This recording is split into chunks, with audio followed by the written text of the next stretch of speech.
My name's Levi. I'm an alcoholic and an addict. Hi. Hi, Levi. This is my first time I've ever, it's my first time I've ever came into recovery. I've abstained from drugs and alcohol 4 or 5 times. This is my 5th time I've abstained, but this is my first time in recovery. And so, sorry. She ain't even started, man. I think it's because I'm with my family. So, I'm from Pablo, Montana. I'm from here. I'm from the reservation. I grew up about 2 blocks that way. There's a little bar over there called Cheers. Everybody knows your name. I grew up right there. This is where I'm from. I was born in Ronan. I come from a single family home. I had a mother, and I have my mother and then my sister, and my mom was young, and I guess I could say it was, I experienced just a product of my environment from family and friends, and the lifestyle. Fairly good upbringing. I didn't have a lot of conflict, I would say, in my life as I was growing up from a fairly young age. We got by, the house was provided for. I think when I first started experiencing my use of drugs and alcohol, I was 9 years old, 8 or 9. It has been a product environment. My mom, she was young, she had a lot of parties, we had a lot of people that was always in and out of our house, so I kind of see some things, experienced some things I probably wouldn't have seen elsewhere, I suppose, if that's that. There was a gas station over here. Pablo J used to be over here where the storage sheds are here in Pablo. We used to go there all the time. Just back in the day where you could go and exchange food stamps for candy and get the change back and get all that stuff for my mom's cigarettes, and she'd write a note and this and that, so I kind of go up there. Beside that house was beside that store was an abandoned house, and I'm just gonna probably just touch on this briefly because I think this is where everything changed for me.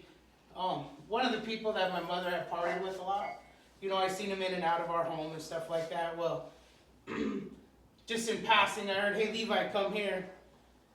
And so I ventured my way into that space, and I look at a pocket knife, and that was the whole idea of, I guess, call me over, and I knew who he was. So I'd seen him before, I know who he is.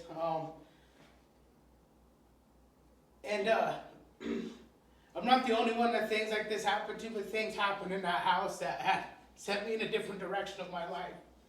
Because I remember from that point going forward, I remember after my sexual assault in that home, I remember the walk. I don't know, it was just the no walk of cutting across from the bar to go back home. And I remember my mom worked at Charcusta News at the time. I remember watching the show Saved by the Bell. I remember the episode, it was actually the Adderall episode with Zach and Nikki, and I remember what we ate for dinner, so things just kind of froze in time for me. And that was a real hard thing for me to try to understand, but it happened.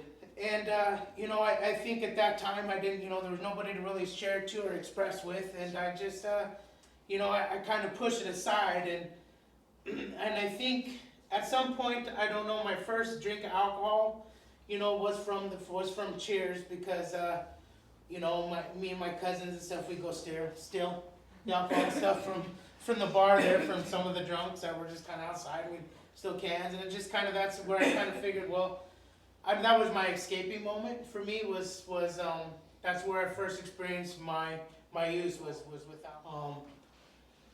And that was at 8 or 9 years old, and I like the feeling. I remember the first time I got buzzed. I like the feeling of what it felt like. I like the euphoria of it. I could kind of understand, this is something that I really enjoy, something that I really like. So, I never stopped, and that was, I'm 43 now, And that was a long time ago, and so that's where I started my drinking spot. In that journey, I think that's where I discovered, I think it was marijuana from there, and just kind of stealing marijuana from I had a cousin, and his mom smoked, and so we'd steal some marijuana from there, and it was just kind of an experiment of drugs and alcohol, and that's kind of the route that I took to experience, I guess, I don't know, and I never really looked at it as trying to push anything out of my brain or out of my mind. It's just something that I experienced, it's something that I had to deal with, and something I had to go through, and I think just being a young res kid, running amok here in Pablo, you know, I got into a lot of trouble because I think it came with first, you know, just the euphoria of drinking and smoking and huffing gas and just a little bit of drugs and alcohol, and just little by little, and you know, and I remember the stepping stone from the alcohol to the pot to the huffing the gas to getting into the harder drugs at 13 and 14 years old. So I think I've always wanted to escape something and find something different, and you know, and at that time, you know, I had, you know, my peers around me, you know, they were, you know, a few years older than me, and I, you know, I kind of hung out with some of the older kids, and you know, and I kind of led some of the younger kids, you know, into making my choices and my decisions, and that was with drugs and alcohol. You know, I had to, you know, kind of back up in a minute, and when I experienced what I experienced, and in the confliction of in my brain, you know, and this is probably something, you know, that, you know, being a young kid, you know, when you experience something like that, I shared that type of experience with my younger cousins, and you know, that's something that's a little bit different, because then I felt, you know, that you know, what was done to me, I was doing to them, and that was a hard thing to really process and understand and figure out what was going on. So I don't know how all of it took place. It's my first time talking, so I'm really freaking nervous, man. And everybody I know is staring at me. So, you know,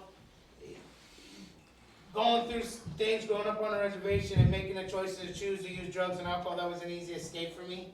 That's just something I've always done. It wasn't hard to find drugs or find alcohol.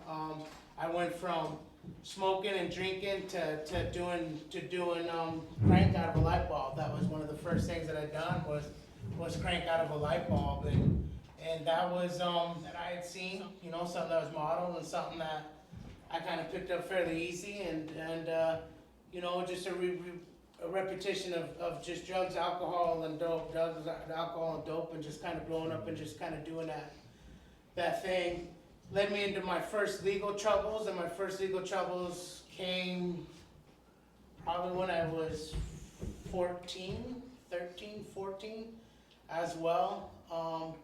Did some break-ins and you know, did some just some rebellious shit just on the reservation, and just here in Pablo, in my community. And I got my first probation officer was Barb Monaco, so that was a long time ago.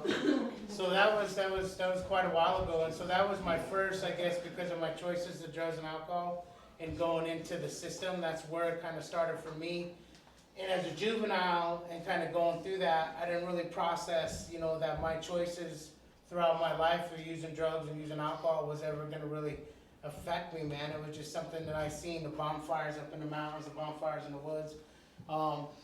You know, I float around. I don't, you know, I go from place to place with different people, and I just kind of, it's more of a survival thing for me. I think I kind of adapt to my surroundings, and I chose to kind of peer pressured myself into a lot of stuff with a lot of different people. So, you know, I did drugs and alcohol through my high school. You know, I made it to my senior year. And I dropped out in my senior year, you know, because I guess just because of my choices of where I was, and I was in a few car wrecks. I don't know if I'm jumping around. It's my first go at this, so, you know, I apologize. This is just, I'm very fucking nervous. But, you know, I've always had an issue with I think my addiction was always I wanted more, because once I started drinking, I couldn't stop and I'd black out. And now it's just, I never really focused anything on my past of reason why I'm doing this and the reason why I'm doing that. I would just do it, man. And, I've almost killed, I've been in several car wrecks. I've flipped cars. I've almost killed family members. I've ran from the police. I've done just a lot of shit here, and I thought that after I dropped out, if I could just escape and go to a whole different place and try to restart over, and so that's where I went. I went to Texas. I was 19 at the time when I left, and I went to Texas. And I got into the oil field down in Texas, and it was kind of the same thing. I really just started using a lot of drugs, a lot of alcohol, started doing a lot of the same shit. Craziness I don't really fucking know why I never stopped. I just kept using what I was using. I was 21, 22 when I got into a car wreck in Tyler, Texas. I T-boned actually, and this is probably the biggest scare factor for me, because I T-boned a parole officer and somebody hit me, and it was on 323. It was a pretty bad intersection. It was a pretty bad wreck, and I fled the scene, and by fleeing the scene up and leaving, that was a hit and run, and then that was looking at, at 20, I was looking at, a lot of time for that. So I was going to get sentenced to Huntsville, in the state of Texas. I looked up attorney in a phone book, and I found him, and I tried to bullshit my way through that. I told him that my truck was stolen. I just woke up in a town like Charlotte, which is just really a small-ass little town, and my truck was gone. I don't know what happened to it, and somehow I got involved in a wreck, and, I'm being accused of doing this, and so when that came to fruition and all played out, I was looking at 10 years in the Texas State Penitentiary, and here I am from Montana, and here I am having ran from Montana because of my drugs and alcohol. Now I'm in the state of Texas, and I did the same freaking thing there. It's just a little bit more severe now. It's just, it's a real bad crime, and it's gonna send me away. So I kind of did the same thing there. I fled from the state of Texas, and I ended up back here in the state of Montana. So I was just running from place to place, and I was continuing the same process of what I was doing ever since I was a kid.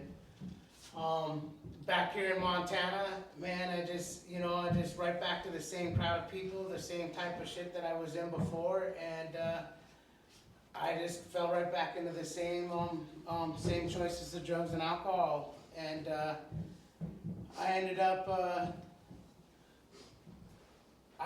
in a Treasure State boot camp in 2007. So that was Montana State Prison and Treasure State boot camp, and that came from another wreck and leaving the scene of an accident. So it was almost the same cycle of choices and decisions over and over. And man, I don't know where the part I was trying to tune in, not using drugs or not using alcohol. I just kept doing the same thing. And that, man, it's only been 15 minutes. It's only 15 minutes. But that, that getting, and in 2007, when I was facing Treasure State boot camp, I had to go in there 10 years in Montana State Prison, and that was for another wreck, another leaving the scene of an accident. It's the same kind of shit I was doing in Texas. That was one of my real first attempts at trying to abstain from drugs and alcohol, because I thought then, okay, well, listen, man, I probably got a problem with drugs and alcohol, and I need to kind of sober up and figure out, kind of get my shit together. And I did at that time, it was for almost 2 years. And at that time, when I was 27, I had conceived a son, not me, but the mother of my son got pregnant.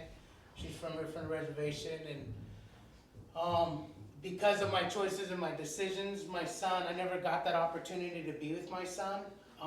He was, my choice and my decisions. He was, I lost that opportunity to be in his life. So looking at that, I need to go to boot camp, or I either go to prison and I get put on parole, then that's the route I'm gonna go. And then I relocated to Cedar Lake, Montana, And then I tried to pursue my son at 27 years old, man. I just kept trying, and I was abstaining. I wasn't working a program. I did court ordered, get your piece of paper signed, go to AA. There was no NA at that time.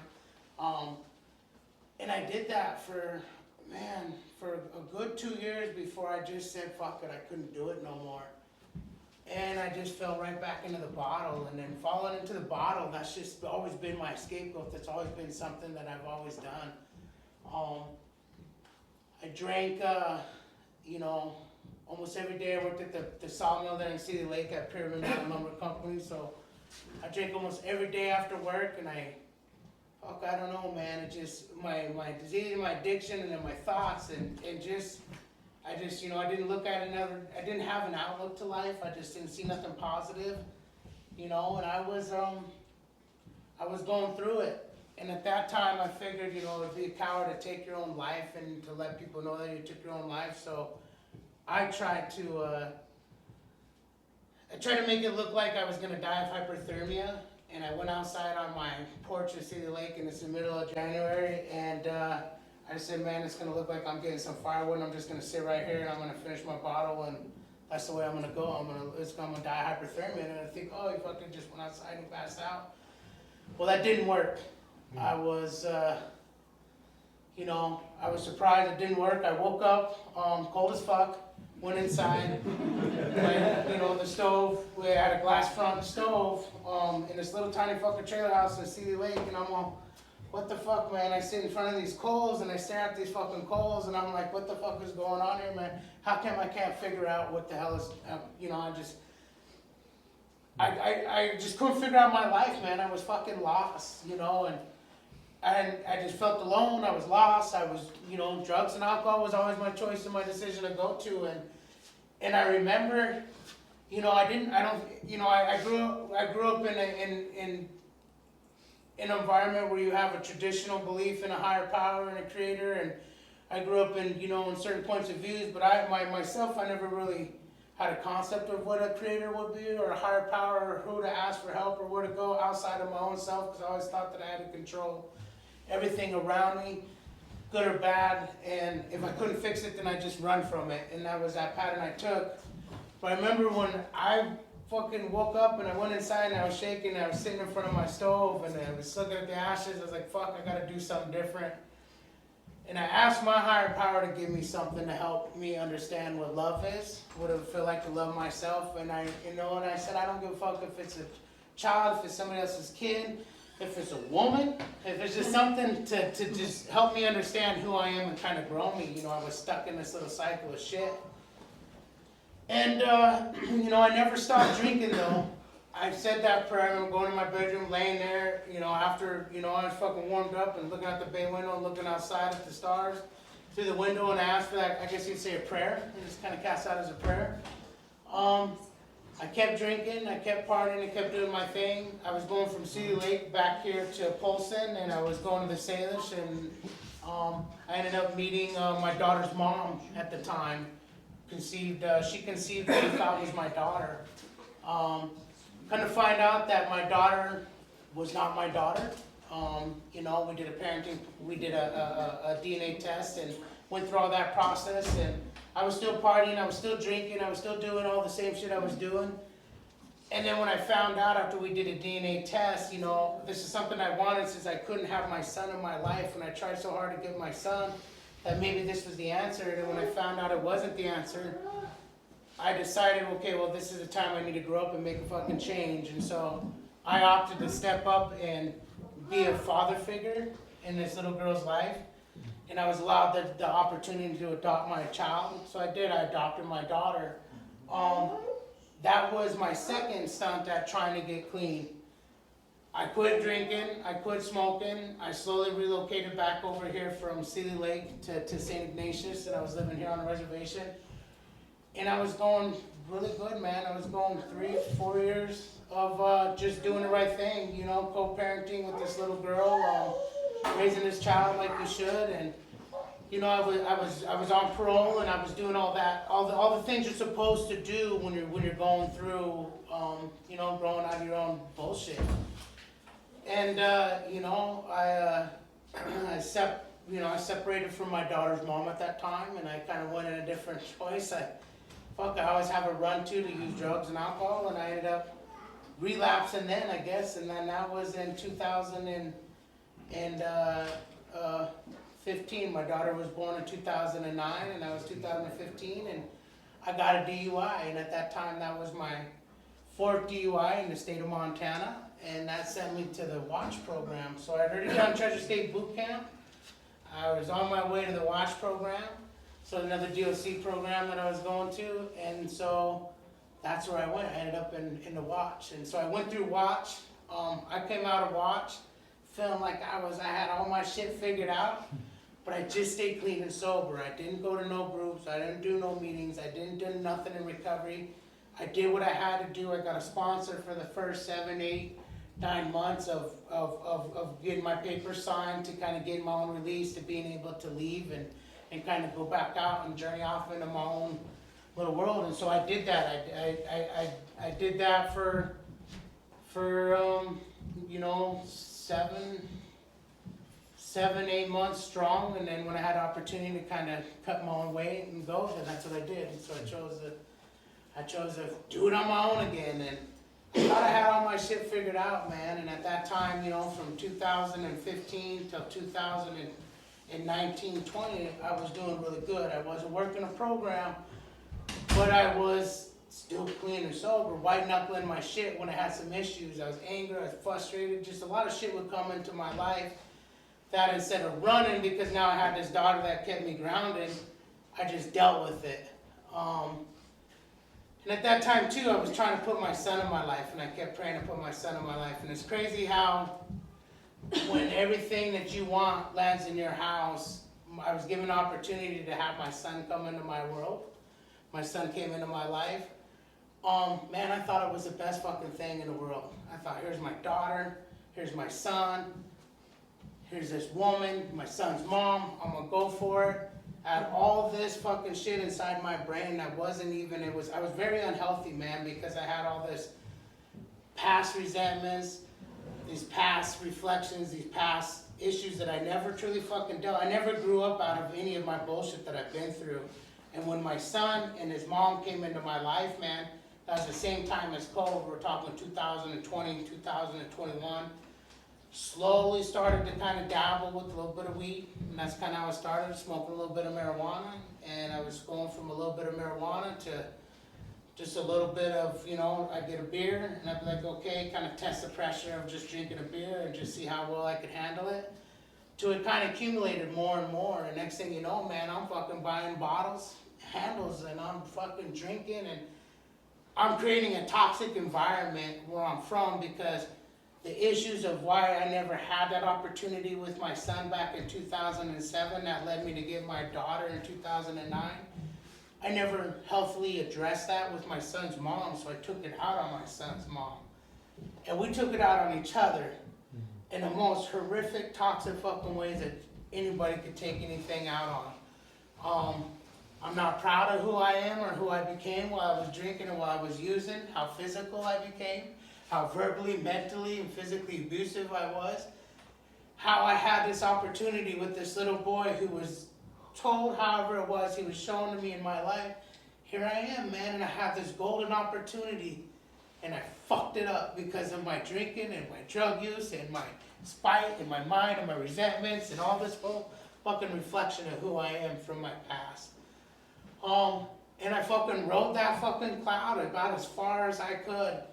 And I rode it until September 22nd of 2022, and I grabbed a bottle and I took off from Polson, and I grabbed a teener out of Big Arm, and I hit my little route from Big Arm to Hot Springs, Soap to Plains, till I was blacked out in Dixon, and I was woke up by the police somewhere outside of Charlotte because I was fucked up, and I was parked on the side of the road, and I was running again, but I wasn't running out of state. I was running for myself. I was running for my responsibilities. I was running from my problems. You know, I didn't know who the fuck I was. I didn't know where the fuck I really was mentally, emotionally, physically. They call death institutions death or derelict. And I think at that time that was derelict. I was just existing in my life. I was just existing, you know, I had no hope. I knew at that time, my cousin Shay, he found his clean time, his sobriety through NARSS. I knew that because he had approached me before I fell off to help him with a few things while I was living in the Scooby house. So, you know, I was so wrapped up in my own shit, I never really looked at what recovery looks like. I just thought he was doing the same thing I did, was just abstain from drugs and alcohol. I mean, I've done it, you could do it, I'm doing it now. But he was doing something different. There's something a little bit more special about what he was doing. So when I got that 5th DUI in the state of Montana, and I came, you know, to the conclusion that's either going to be suicide, but this time I had my son in my life, I had my daughter in my life. I'd up and I'd run again. I would take back off to another state. Or I would just fucking face all these issues that I have to face, and I address all these issues that I have to address. So I called Shay up one day and I said, you know, cousin, hey, I gotta tell you something. And he's like, oh wow, what do you gotta tell me? You know, that's how he is. I told him I got a DUI. And I fucked up and I'm crying and I'm bawling and I'm just like, I don't know what the fuck to do, man, all my responsibilities, you know. And he laughed at me. He fucking laughed at me, man. And you know, it wasn't like a spiteful laugh, but it was a humor. It was a laugh that's like, hey, you know, I got the answer for you, but you gotta put in the work. I'm gonna tell you what you gotta do, but you gotta want it. If you wanna get it, you gotta get it. You know, this shit's real to me, and it's very real to me because at this time, I already done everything I've done. I quit all the drugs and alcohol. I've been to, you know, all the outpatients. I've been to both watch. I've been to both Church State boot camp. You know, I'm just tired of being who the fuck I am. I'm tired of the man that I see in the mirrors either manipulating myself, or the people around me, or my little girl, or my son who came into my life that just got this complete flip 180 on him. And you know, and so I was ready to come in and address some of the shit I needed to address. I needed to figure out who the fuck I was, and it wasn't until I started coming to the groups at the Never Alone in Ronan, you know, that I started really trying to figure out, okay, I need to put in the fucking work. And at that time too, I was just gonna try to stay clean and sober. I was court ordered to get my shit figured out. It was another consequence, another paper being signed. I knew what I'd done before to get out of my, you know, my legalities before. I knew where I had to fucking start, so it's a consequence. But the groups, the people, the fellowship, the community, kind of like what Tim said, when you show up, it's kind of hard to leave.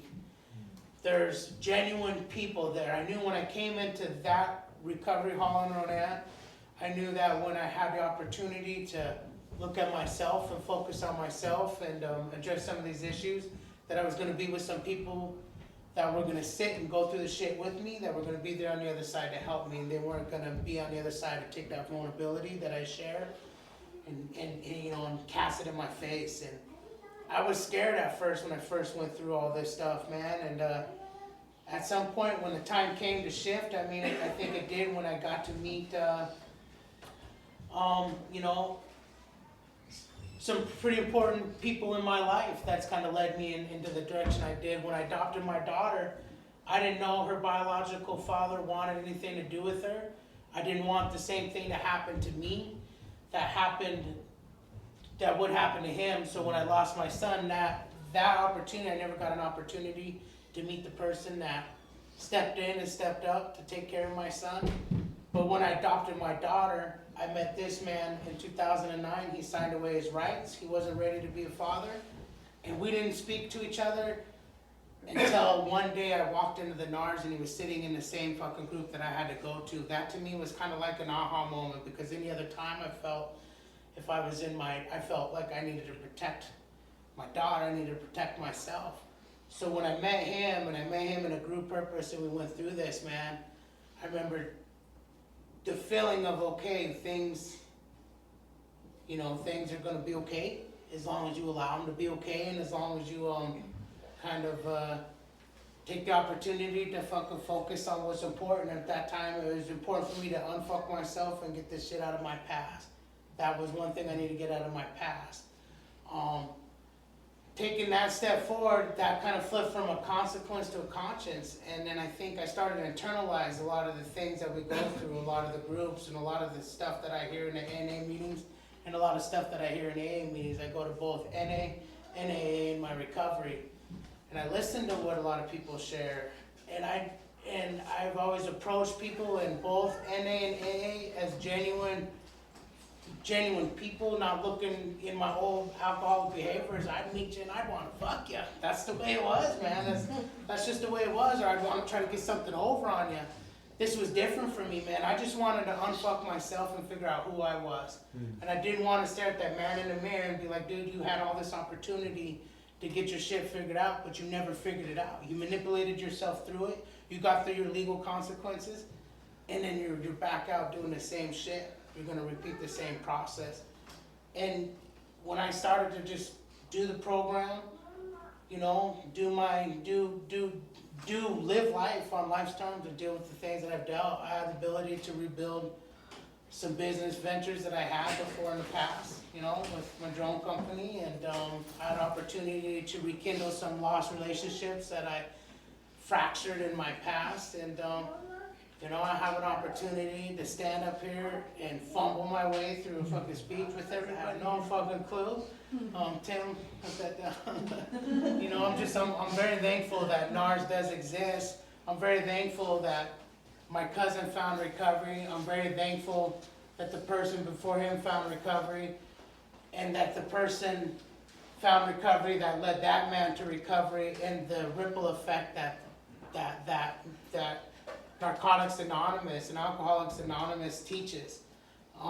You know, it's a genuine recovery is.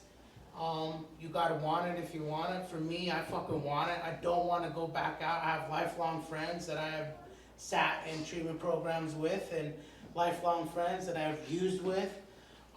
You know, and I want to be a good role model for my children as I progress in life, and for my peers. And I really don't know what else to say, and that's all I gotta say, man.